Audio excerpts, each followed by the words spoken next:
സ്വാഗതം. കാണാത്തതും കേൾക്കാത്തതും. ബഹുമാനപ്പെട്ട തേലക്കാട്ടച്ഛനെ ആദരവോടും എളിമയോടും കൂടെ ഒരു കാര്യം ഓർമ്മിപ്പിക്കട്ടെ. ക്രിസ്തു നിഷേധികളോടും ക്രിസ്തു വൈരികളോടും കൂറുണ്ടെന്ന് തോന്നിക്കുന്ന ഉള്ളിലിരിപ്പാണ് അച്ഛൻ പുറത്തു വിട്ടുകൊണ്ടിരിക്കുന്നത്. അച്ഛനെ ഭരമേൽപ്പിക്കപ്പെട്ടവരിൽ അതുണ്ടാക്കുന്ന ഇടർച്ചയും ക്ഷതവും ചെറുതല്ല. മാർപ്പാപ്പ ചെയ്തതാണ് ചെയ്യുന്നത് എന്ന ന്യായീകരണം മതിയാകുന്നില്ലെന്ന് ഖേദപൂർവം ഓർമ്മിച്ചു പോകുന്നു.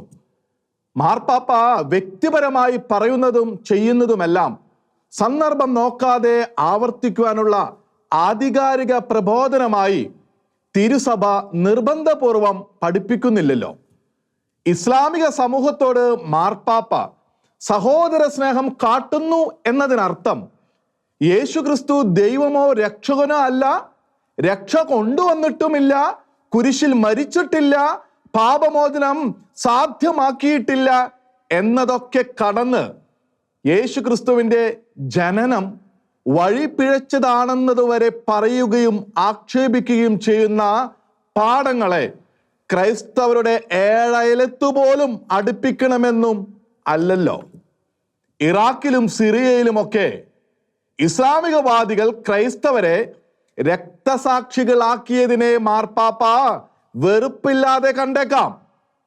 രക്തസാക്ഷികളുടെ നിളം സഭയുടെ വളം എന്ന പഴയ പാഠം പോലെ ഇത്തരം ക്രൈസ്തവ ഹത്യകളിൽ രക്ഷാപരതയുടെ മുള പാപ്പ ദർശിച്ചേക്കാം. പക്ഷെ ഇവിടെ കേരളത്തിലെ ക്രൈസ്തവ യുവതികളുടെ ജീവനല്ല, ആത്മാക്കളെ കൂടി നശിപ്പിക്കുന്ന ഇസ്ലാമിസ്റ്റ് ദുഷ്ടതയെ തെളിവില്ല എന്ന് പറഞ്ഞു പോലും മാർപ്പാപ്പ ന്യായീകരിക്കുന്നുവെന്ന് പറയാമോ? സീറോ മലബാർ സഭയിലെ വൈദികരെയും പിതാക്കന്മാരെയും പഴിക്കുന്നെങ്കിലും അവരാരുമല്ല. തേലക്കാട്ടച്ഛൻ്റെ തന്നെ വാക്കുകളാണ് കുത്തിത്തിരിപ്പിന് കാരണമാകുന്നതെന്ന് പറയാൻ വിശ്വാസികളെ നിർബന്ധിതരാക്കുകയല്ലേ. ലവ് ജിഹാദ് സംബന്ധിച്ച നിലപാടും PC ജോർജിനെതിരായ വിമർശനവും വഴി സമൂഹത്തിനെ കാട്ടിത്തന്നത് ചിലരുടെ ഉപകരണമാകുന്ന കാഴ്ചയാണ്. വ്യക്തിപരമായ മഹത്വാകാംക്ഷയുള്ളവർക്കല്ലാതെ വൈദികന് എങ്ങനെയാണ് ഈ നിലപാടും പക്ഷവും ഉണ്ടാകുകയെന്ന് ആരും ചോദിച്ചേക്കാം. തേലക്കാട്ടച്ഛൻ്റെ പൗരോഹിത്യം കത്തോലിക്ക വിശ്വാസികൾക്ക് വിലപ്പെട്ടതാണ്. തിരുസഭയ്ക്ക് വിധേയനായി അച്ഛൻ പരികർമ്മം ചെയ്യുന്ന വിശുദ്ധ കുമ്പസാരം, രോഗിലേപനം എന്നീ വ്യക്തിപരമായ കുദാശകളടക്കം എല്ലാ കുദാശകളും പ്രത്യാശഭരിതരായി ആദരപൂർവം സ്വീകരിക്കുവാൻ ഇപ്പോഴും എപ്പോഴും വഴക്കമുള്ളവരാണ് വിശ്വാസികൾ. നേരിയ അളവിൽ പോലുമുള്ള വ്യക്തിപരമായ അനാദരം ഈ ചൂണ്ടിക്കാട്ടലിൽ ഇല്ല. പക്ഷേ എതിർപ്പും വിയോജിപ്പും തീർച്ചയായും ഉണ്ട്. ഏത് പീഠത്തിലിരുന്നു പറഞ്ഞാലും ക്രൈസ്തവ സമൂഹത്തിന്റെ താല്പര്യം അപകടത്തിലാക്കുന്ന, ബോധ്യത്തിന് നിരക്കാത്ത രാഷ്ട്രീയ പ്രസ്താവങ്ങളെ അംഗീകരിക്കാൻ നിവൃത്തിയില്ലല്ലോ. ആ വിധത്തിലാണ് അച്ഛൻ ക്രൈസ്തവരുടെ പൊതു ആകുലതയെ ചാനലിൽ നിസാരീകരിച്ചതും അത് ഉറക്കെ പറഞ്ഞ PC ജോർജിനെ തുറന്ന് വിമർശിച്ചതും എന്ന് വന്നിരിക്കുന്നു. ലവ് ജിഹാദ് എന്ന് പേര് വീണ പ്രണയക്കെണിയെയും നാർക്കോ ഭീകരതയെയും കുറിച്ചുള്ള ക്രൈസ്തവരുടെ ആകുലതയെയും PC ജോർജിനെയും പരിഹസിച്ച് വിമർശിക്കാൻ വിങ്ങിപ്പൊട്ടുന്ന ചാനലുകളുണ്ട്. അവർക്ക് ചേർന്ന വിധം അച്ഛൻ ഇരുന്നു കൊടുത്തതുപോലെ. PC ജോർജിന്റെ നാക്കിന്റെയോ വാക്കിന്റെയോ പ്രശ്നമല്ലിത്. ഇതേ കാര്യം മുമ്പ് ഒരു രൂപതാധ്യക്ഷൻ സമൂഹത്തോട് വളരെ നിയന്ത്രിതമായി പറഞ്ഞപ്പോൾ മതവിദ്വേഷികൾ എന്താണ് ചെയ്തത്? മതസ്പർദ്ധയും വിദ്വേഷവും പകയും കൊലവെറിയും ഒക്കെ അവരെ ബാധിച്ചിട്ടുള്ള പ്രശ്നമാണ്. അവരെപ്പോഴും കൊലവെറിയുടെ ത്രെഷോൾഡിൽ നിൽക്കുന്നെങ്കിൽ കുറ്റം അവരുടേതാണ്. ഉറങ്ങുമ്പോൾ സാധു എന്ന പോലെ മറ്റാരും അവരെക്കുറിച്ച് അപ്രിയ സത്യം പറയുന്നില്ലെങ്കിൽ അക്കൂട്ടർ സമാധാന വേഷക്കാരാണ്. അപ്രിയ സത്യം പറയുന്ന നിമിഷം മുതൽ പറഞ്ഞവരെയും ഒപ്പമുള്ളവരെയും വർഗീയവാദികളാക്കി വെട്ടുകിളി ആക്രമണം തുടങ്ങും.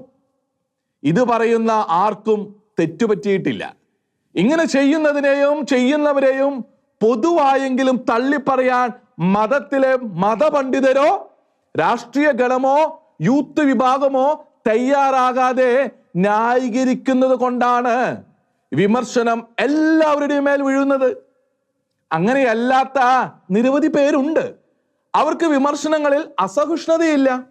പക്ഷേ അവർക്ക് മതസമുദായത്തിൽ ശബ്ദമില്ല. ശബ്ദിച്ചാൽ വിശ്വാസത്യാഗികളായി മുദ്ര കുത്തപ്പെടുന്നു. അപ്രിയ സത്യം പറയാൻ അടിമുടി മതവിശ്വാസിയായ KT ജലീലിനെ പോലും അനുവദിക്കാതെ കുഴപ്പക്കാരോട് ഐക്യപ്പെട്ടു നിൽക്കുന്ന ഗണത്തെ ന്യായീകരിക്കാൻ എന്തിനാണ് തിടുക്കത്തിൽ അച്ഛൻ PC ജോർജിനെതിരെ എത്തിയത്? വ്യക്തിപരമായ അച്ഛനെ എത്ര വലിയ ഔദാര്യവും ആരോടും കാട്ടാം. പക്ഷേ ആത്മാക്കളുടെ രക്ഷഭരമേൽപ്പിക്കപ്പെട്ട അപ്പസ്തോലിക ദൗത്യത്തിൽ പങ്കാളിത്തം കൈയാളുമ്പോൾ പെൺകുട്ടികളുടെ ആത്മാവിനെ തകർക്കുന്ന ദുഷ്ടതയെ പിന്തുണയ്ക്കുന്ന വാക്കുകൾ പുറമേ പറയാൻ പാടുള്ളതാണോ? സത്യം കൂടുതലായി പുറത്തു വരുമെന്നും പലരുടെയും പദ്ധതി പൊളിയുമെന്നും രാഷ്ട്രീയ സാധ്യതകളെ PC ജോർജിന്റെ വാക്കുകൾ ഇളക്കുമെന്നും ചിന്തിച്ചുള്ള ആരുടെയോ ആശങ്കയും അസ്വസ്ഥതയുമാണ് അച്ഛനിലൂടെ വെളിപ്പെട്ടതെന്നേ ക്രൈസ്തവർക്ക് മനസ്സിലാക്കാൻ കഴിയുന്നുള്ളൂ. ക്രൈസ്തവ പെൺകുട്ടികളെ 24 വയസ്സോടെ കെട്ടിച്ചു വിടണമെന്ന് PC ജോർജ് പറഞ്ഞതിനെ എതിർത്തത് മനസ്സിലാക്കാം. പക്ഷേ അത് പറയാൻ എന്തധികാരം എന്ന ചോദ്യത്തിൽ പിശകുണ്ട്. അധികാരമില്ലെങ്കിലും സമൂഹത്തിലേക്ക് ചിന്ത ഇട്ടുകൊടുക്കുവാൻ അദ്ദേഹത്തിന് തീർച്ചയായും അവസരമുണ്ട്. അദ്ദേഹം നിർദ്ദേശിച്ചത് പെൺകുട്ടിയുടെ ബാലിക പ്രായമല്ല, നിയമം നിഷ്കർഷിക്കുന്ന മിനിമം പ്രായത്തേക്കാൾ ഉയർന്ന പ്രായമാണ്. അതിനെതിരെ ചിന്ത പകരാൻ ആർക്കും ശ്രമിക്കാം. സമൂഹത്തിന് വേണ്ടതും സാധ്യമാകുന്നതും സമൂഹം സ്വീകരിച്ചു കൊള്ളുമല്ലോ.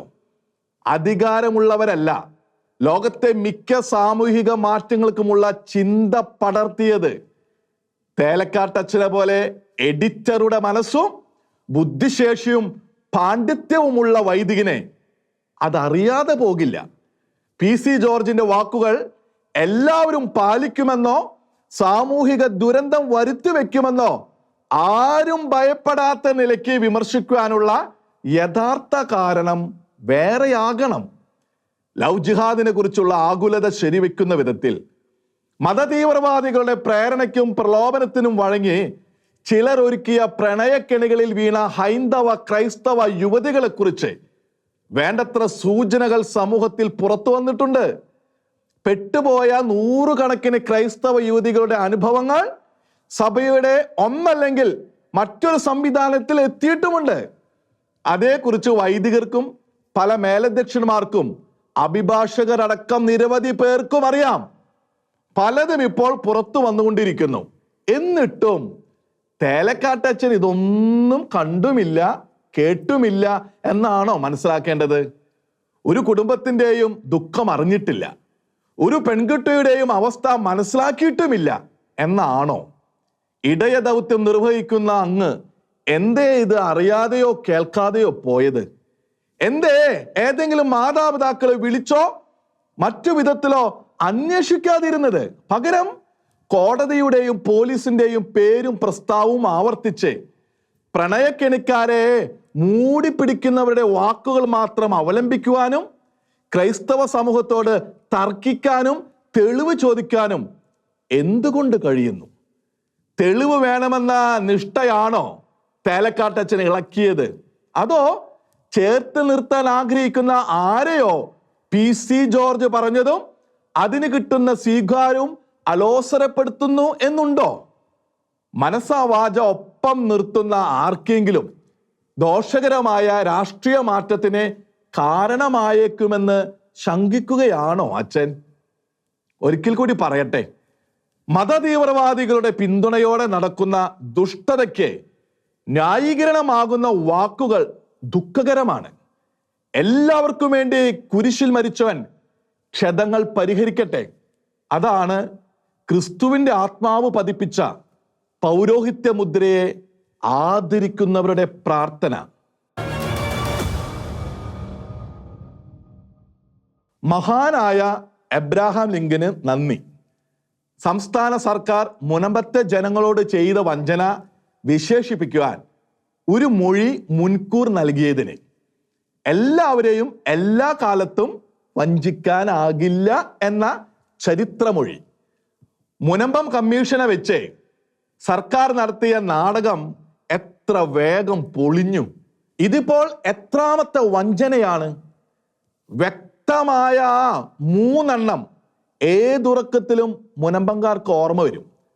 അവാർഡ് കൊടുക്കേണ്ട അഭിനയം മുനമ്പം കമ്മീഷന്റെ നിയമനമാണെങ്കിലും അവരെ സമരത്തെരുവിലേക്ക് തള്ളിയത് നേരത്തെ തന്നെ സർക്കാർ നടത്തിയ റവന്യൂ വഞ്ചനയാണ്. പിന്നെ നിയമസഭയിൽ എല്ലാ കൈകളുമായി ചങ്ങല കോർത്ത് കേന്ദ്ര വഖഫ് ഭേദഗതി ബില്ലിനെ കണ്ടം ചെയ്യാൻ പ്രമേയം പാസാക്കിയത് അസാധുവെന്ന് ഹൈക്കോടതി പ്രഖ്യാപിച്ചതിന് മുമ്പ് തന്നെ മുനമ്പം കമ്മീഷൻ അസാധുവായിരുന്നു ആണെന്ന് സർക്കാരിനെ അറിയാമായിരുന്നു, അഥവാ അറിഞ്ഞിരിക്കേണ്ടതായിരുന്നു. കമ്മീഷനെ വെക്കാൻ സർക്കാരിന് നിയമോപദേശം നൽകിയ അദ്ദേഹത്തെ എന്തു പറയണം?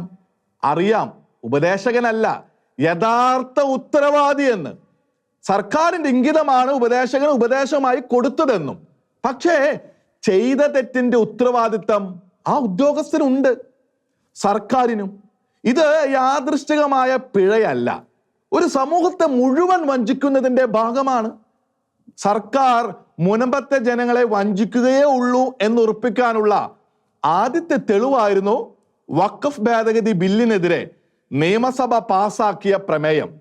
എന്തൊക്കെ ചെയ്തിട്ടും മുനമ്പം സമരം കെട്ടടങ്ങുന്നില്ലെന്ന് കണ്ടപ്പോൾ കമ്മീഷൻ നിയമന നാടകമെത്തി.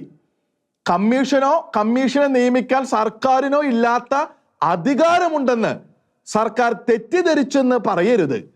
ഇല്ലെന്ന് അറിഞ്ഞുകൊണ്ട് തന്നെയുള്ള നാട്യം ഇത്ര പെട്ടെന്ന് കമ്മീഷന്റെ നിയമസാധുത കോടതി കാറ്റിൽ പറത്തിയെങ്കിൽ എത്രമാത്രം നഗ്നമായ ക്രമക്കേടാണിതെന്ന് ഊഹിക്കാം.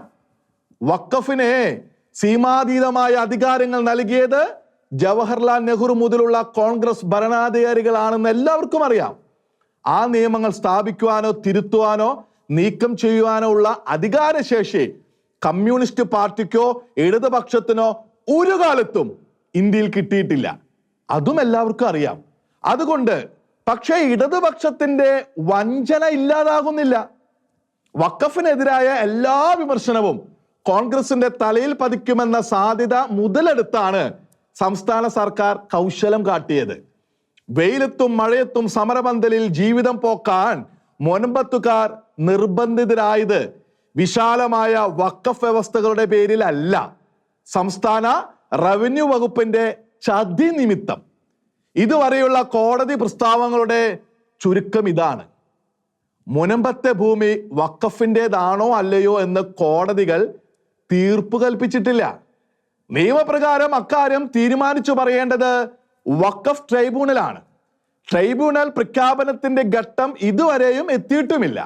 അതുകൊണ്ട് തന്നെ ഈ ഘട്ടത്തിൽ മുനമ്പംകാരുടെ റവന്യൂ അവകാശം ഇല്ലാതായി എന്ന് റവന്യൂ വകുപ്പ് പ്രഖ്യാപിക്കുകയോ കരമടവ് അവകാശം അടക്കമുള്ളവ തടയുകയോ ചെയ്തുകൂടായിരുന്നു. ദശകങ്ങളായി കൈവശത്തിലും ഉടമസ്ഥതയിലുള്ളതും പോക്കുവരവ് ചെയ്യിച്ചതുമായ ഭൂമി വഖഫിൻ്റെതാണെന്ന സങ്കല്പവാദം അംഗീകരിച്ച് കരമടവ് നിർത്തി റവന്യൂ അവകാശങ്ങൾ കൈയൊഴിഞ്ഞ് മുനമ്പംകാർ അഭയാർത്ഥികളെ പോലെ വല്ലയിടത്തും കാല് കുത്തി നിന്ന് കേസിനെ നേരിടണമത്രേ. ഇതാണ് സംസ്ഥാന റവന്യൂ വകുപ്പ് അധികൃതർ വഖഫ് മതപ്രീണനത്തിലുള്ള ആവേശത്തോടെ വിധിക്കാതെ വിധിച്ചത്. ഈ കരമടവ് വിലക്കിന്റെ ഫലമാണ് മുനമ്പംകാരുടെ ഇന്നത്തെ ദുരിതാവസ്ഥ. അവർക്ക് അവകാശപൂർവം നിന്ന് കേസ് നടത്താനോ നേരിടാനോ പോന്ന തറയുടെ അവകാശത്തെയാണ് സർക്കാർ തന്നെ വെല്ലുവിളിച്ച് തടഞ്ഞത്. ഇത് ചെയ്ത സർക്കാർ എങ്ങനെ മുനമ്പംകാരുടെ ക്ഷേമകാംക്ഷികളാകും? ഇല്ല, സർക്കാരിനോ പ്രതിപക്ഷത്തിനോ അതും മിണ്ടാൻ അർഹതയില്ല. ട്രൈബ്യൂണലിന്റെ തീരുമാനം വന്ന ശേഷം മാത്രം മുനമ്പത്തുകാർ നേരിടേണ്ടിയിരുന്ന അവസ്ഥയിലേക്ക് അവരുടെ അവകാശങ്ങൾ തടഞ്ഞു തള്ളിവിട്ട സർക്കാരിനെ അവർ എങ്ങനെ ആശ്രയിക്കും, എങ്ങനെ വിശ്വസിക്കും? കേരളത്തിൽ അവകാശം പറയുന്ന 2 രാഷ്ട്രീയ ഗണത്തിലും വഖഫ് അധിനിവേശത്തെ തള്ളിപ്പറഞ്ഞൊരു പരിഹാരം നിർദ്ദേശിക്കാൻ പോന്ന ചങ്കുള്ളവരെ ഇതുവരെ കണ്ടിട്ടില്ല. ഇനി കാണുമെന്ന് പ്രതീക്ഷിക്കാനില്ല. പക്ഷേ വഖഫ് ട്രൈബ്യൂണൽ നീതി കിട്ടുമെന്ന നേരത്തെ പ്രതീക്ഷയോടെ, അല്ലെങ്കിൽ മായാപ്രതീക്ഷയോടെ ആ തീർപ്പ് വരെ പോലും സ്വന്തം മണ്ണിൽ നിൽക്കാൻ മുനമ്പംകാർക്ക് അവകാശമില്ലാതാക്കിയത് സംസ്ഥാന സർക്കാർ. സംസ്ഥാന സർക്കാരിന്റെ ചതി ഒരു കടുത്ത ഉപകാരം ചെയ്തു. മുനമ്പംകാരെ സഹന സമരത്തിന്റെ തീച്ചൂളയിൽ കഴിയാൻ ശീലിപ്പിച്ചു. പക്ഷേ അവരുടെ മോചനം എന്ന്? അതിന്റെ സാധ്യതയ്ക്ക് കേന്ദ്ര സർക്കാരും നീതിപീഠവും അല്ലാതെ ഇതുവരെ അവർ പോറ്റിയ രാഷ്ട്രീയ മുന്നണികളില്ല.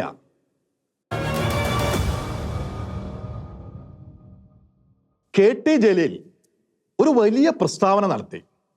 പിന്നെ അതില് വലിയൊരു ചോദ്യമിട്ടു. മയക്കുമരുന്ന് ഭീകരത വിഴുങ്ങുന്നതിലേറെയും മുസ്ലിം ചെറുപ്പക്കാരെ എന്നായിരുന്നു പ്രസ്താവന. മദ്രസയിൽ ധാർമ്മിക പാഠങ്ങൾ പഠിച്ചിട്ടും അതൊന്നും പഠിക്കാത്തവരെക്കാൾ മോശമായി എന്തുകൊണ്ട് മുസ്ലിം ചെറുപ്പക്കാർ മാറുന്നു എന്നത് വലിയ ചോദ്യവും. KT ജലീൽ രാഷ്ട്രീയ മറുകണ്ഠം ചാടുന്നു, എങ്ങോട്ടോ പോകുന്നു എന്നൊക്കെയാണ് ചിലർ ചാടിക്കയറി ഊഹിച്ചത്. വേറെ ചിലർ മതഭക്തി കൂടിയവർ വ്യാഖ്യാനിച്ചത് ജലീൽ സമുദായത്തെക്കുറിച്ച് അവാസ്തവം പറഞ്ഞ് അവഹേളിക്കുന്നു എന്നൊക്കെ. മയക്കുമരുന്ന് വിൽപ്പനയിൽ ഏർപ്പെടുന്ന മുസ്ലിം ചെറുപ്പക്കാരുടെ ബാഹുല്യവും അവരുടെ പണമോഹവും അദ്ദേഹം സൂചിപ്പിച്ചല്ലോ. ധനാർത്ഥി എല്ലാ മതത്തിലും പെട്ടവരെ ബാധിക്കുന്ന തിന്മയാണ്. എങ്കിലും ജലീൽ പറഞ്ഞത് സമുദായത്തോടുള്ള നല്ല കരുതൽ നിമിത്തം. പറഞ്ഞത് ആരും പ്രതീക്ഷിക്കാത്ത മട്ടിലാണെങ്കിലും അദ്ദേഹം അടിമുടി ഇസ്ലാം വിശ്വാസിയാണെന്ന കാര്യത്തിൽ സംശയമില്ല. സ്വന്തം മതസമുദായത്തെയോ ചെറുപ്പക്കാരെയോ താറടിക്കാനോ അതുവഴി എന്തെങ്കിലും നേടാനോ ആണ് അദ്ദേഹം അത് പറഞ്ഞതെന്ന് കരുതിക്കൂടാ. സമുദായത്തിലെ അപജയം അദ്ദേഹത്തെ അലോസരപ്പെടുത്താൻ തുടങ്ങിക്കഴിഞ്ഞു എന്നതാണ് വാസ്തവം.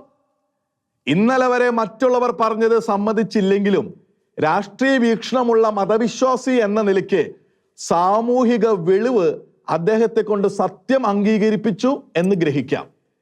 ഇപ്പോഴെങ്കിലും എത്ര ചെറിയ കാലത്തേക്കാണെങ്കിലും രാഷ്ട്രീയ വെളിവ് മതാധിഷ്ഠിത ശാഠ്യത്തെ അതിശയിച്ചിരിക്കുന്നു. ഇന്നത്തെ നിലയിൽ പോയാൽ സമുദായത്തിലെ വലിയൊരു ഗണം ചെറുപ്പക്കാർ വിനാശത്തിലാകുമെന്നും സമുദായം തന്നെ തകരുമെന്നും ബോധ്യപ്പെട്ട ജലീലിന് അത് മിണ്ടാതിരിക്കാൻ കഴിയുന്നില്ല.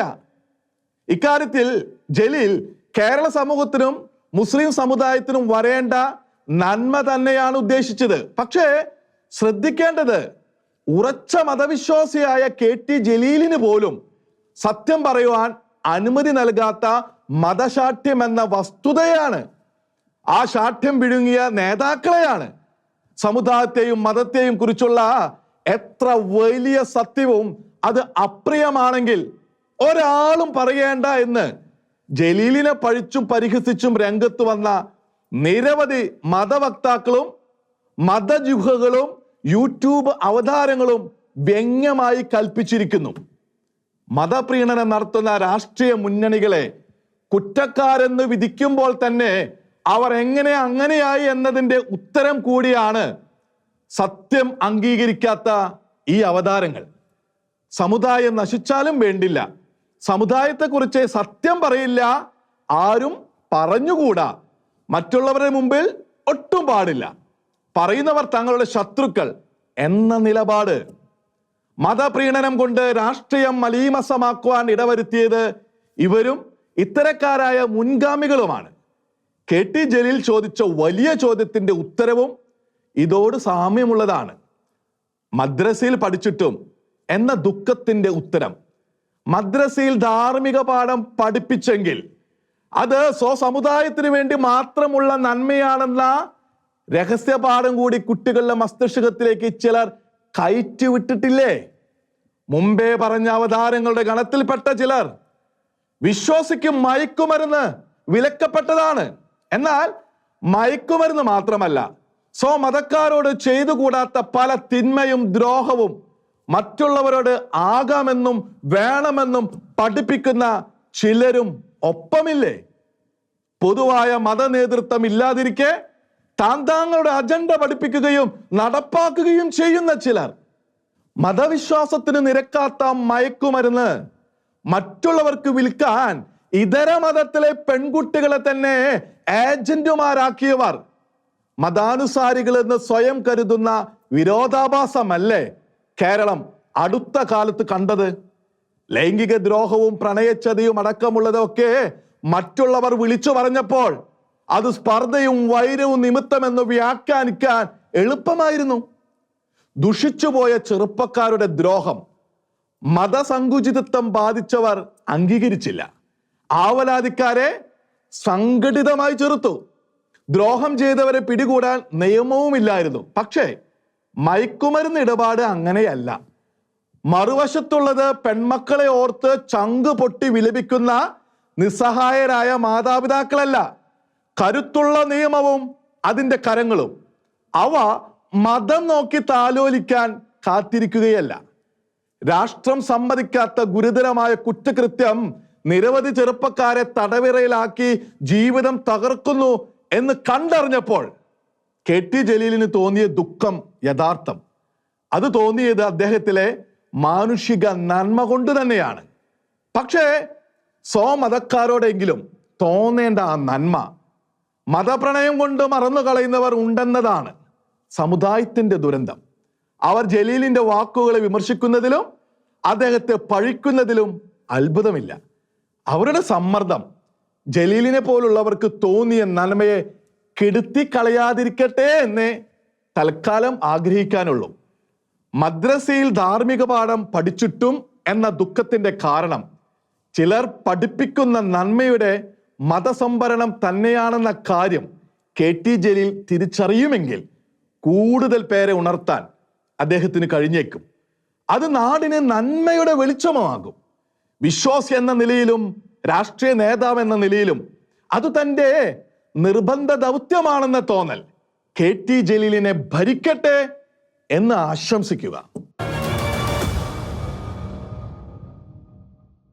കാണാത്തതും കേൾക്കാത്തതും അടുത്ത ആഴ്ച ഇതേ സമയം.